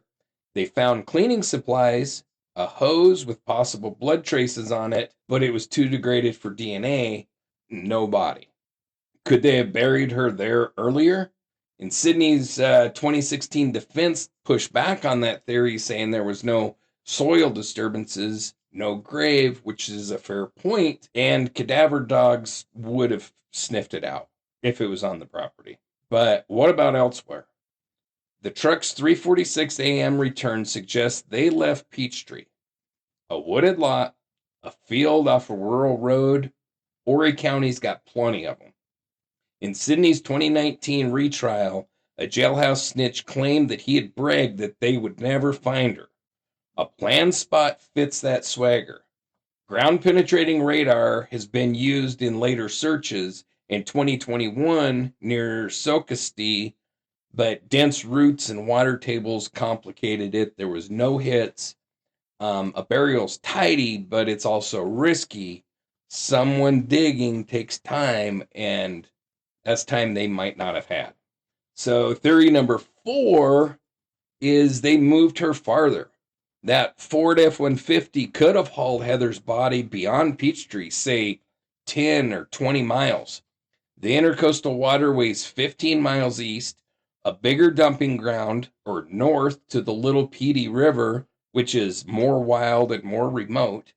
Tammy's sister, Ashley Kaysen, testified in 2016 that Tammy said she'd make her disappear. Maybe that meant a drive. Sydney's maintenance gigs gave him local knowledge.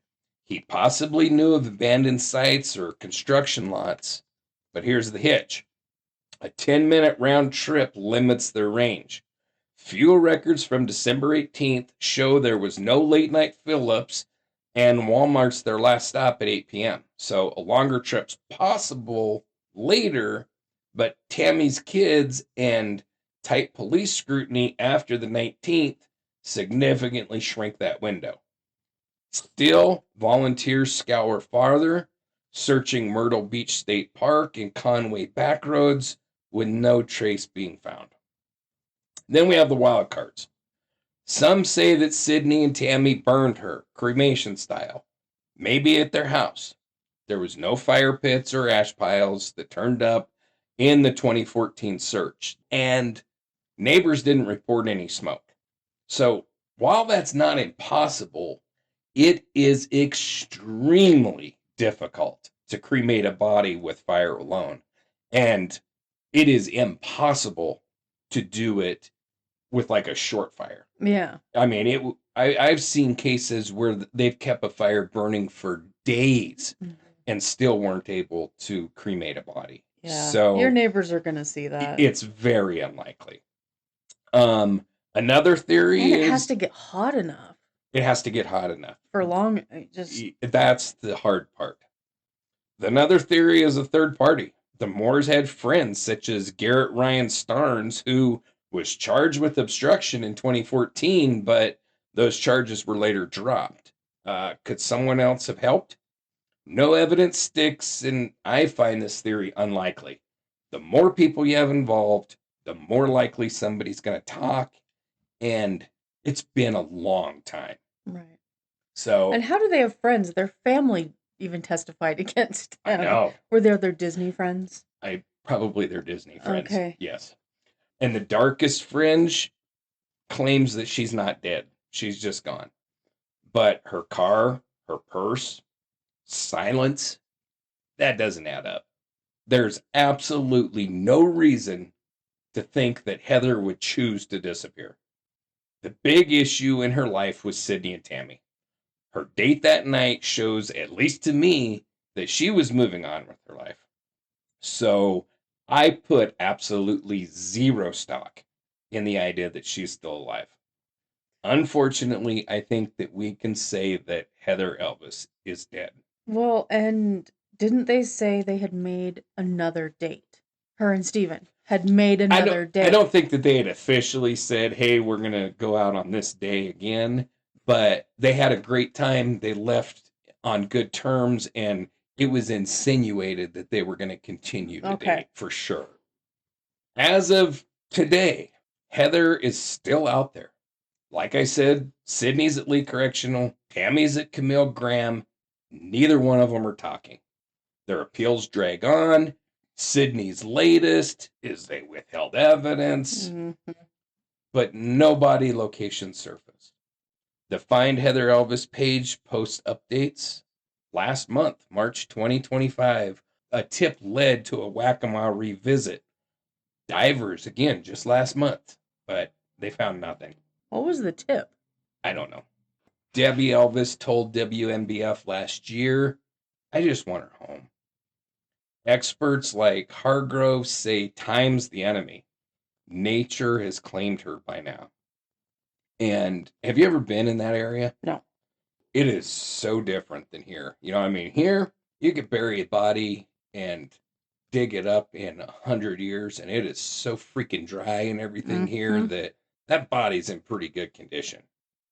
The swamps are another story entirely. And South Carolina, North Carolina, those swamplands, it's a different world. And I mean, I literally could envision, I've walked through those swamps, and you literally could walk right by her and never see her. Dang. It is thick, thick, thick. So, where is she? The river's cold embrace, a swamp's silent grip, a hidden grave, or a place that nobody's looked. Sydney and Tammy definitely know, and maybe one day they'll crack. Although, with Tammy not being retried for murder, I doubt it. She still has a chance to get out. So, unless Sydney turns on her, I doubt that they're ever going to admit it, because she would immediately be charged again for that. So, until they do, or until something is discovered, Heather's a shadow waiting.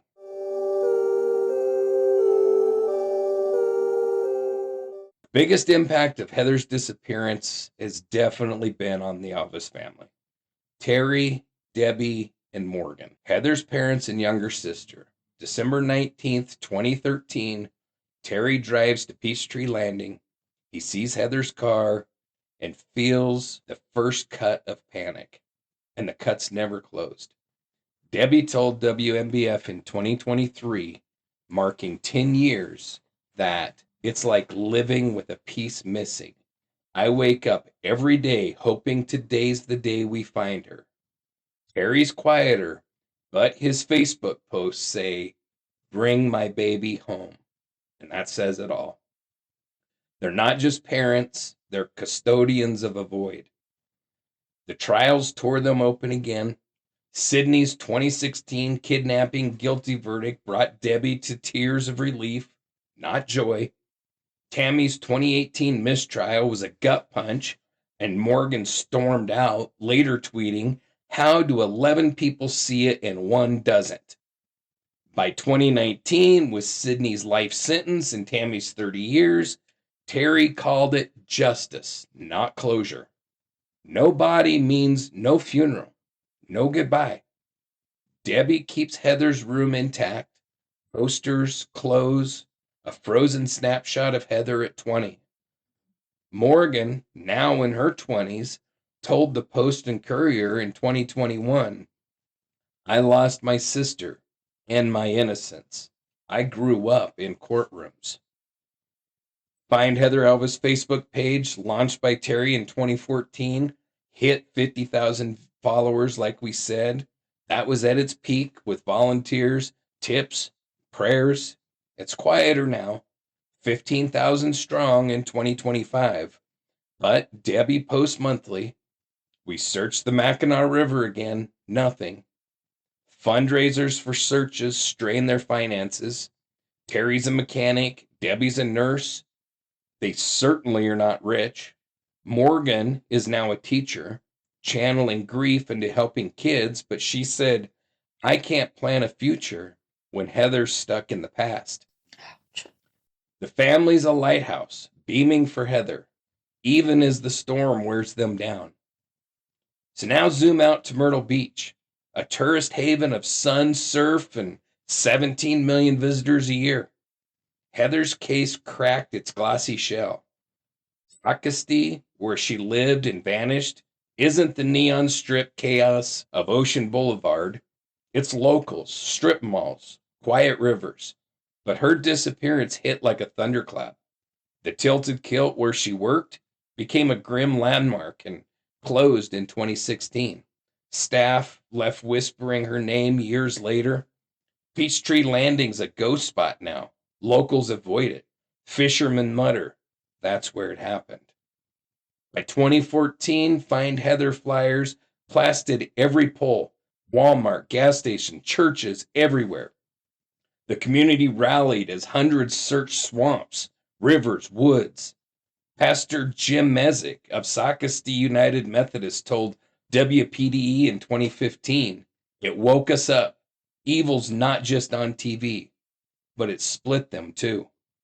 Sydney and Tammy had defenders saying, "No body, no proof." They clashed with vigilantes who egged their house.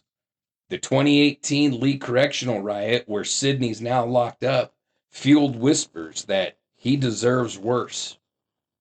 Myrtle Beach's crime stats, which are high for a tourist town, like we said, got a spotlight. Heather's case joined a list. Brittany Drexel, who went missing in 2009, was found in 2022. Locals like bartender Sarah Klein told the Sun News in 2020, "It's not paradise anymore. Parents watch their daughters close." Businesses push back, saying, "Don't scare the tourists." But the Chamber of Commerce can't erase the unease. In 2025, Peachtree's a footnote in travel guides, a dark asterisk on the Grand Strand's shrine. And then there's us. You, me, the entire true crime world. Heather's story exploded online. Reddit threads, TikTok sleuths, podcasts just like this one. Why? The mystery. The lack of a body is a hook. Where is she? It keeps us guessing. The affair, the payphone, Tammy's rage. It's a soap opera with real stakes. By 2016, the Find Heather Elvis had millions of hits. YouTube documents rack up views. The Vanishing at Peachtree has 1.2 million. We're obsessed, but it's more than just voyeurism. Heather has humanized us. Debbie's pleas of, "She's not a case, she's my daughter," cut through the noise.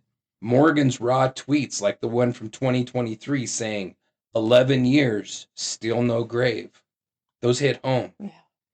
We argue theories such as river, swamp, burial, but we feel it too. People saying, "I check on my sister more now," or "I'm scared to date after this." True crime's a mirror. Heather's youth, her trust in Sydney, reflect our own vulnerabilities. The case shaped justice too. South Carolina's circumstantial murder convictions, like Sydney's, leaned on Heather's precedent. Phone records, timelines, motive, no corpse. Prosecutors study it. Solicitor Jimmy Richardson's a name now. But it's a warning too. Social media taints juries. As Sydney's 2025 PCR claims, for us, it's a push and pull. Fascination and guilt. We consume, but we haven't solved it yet.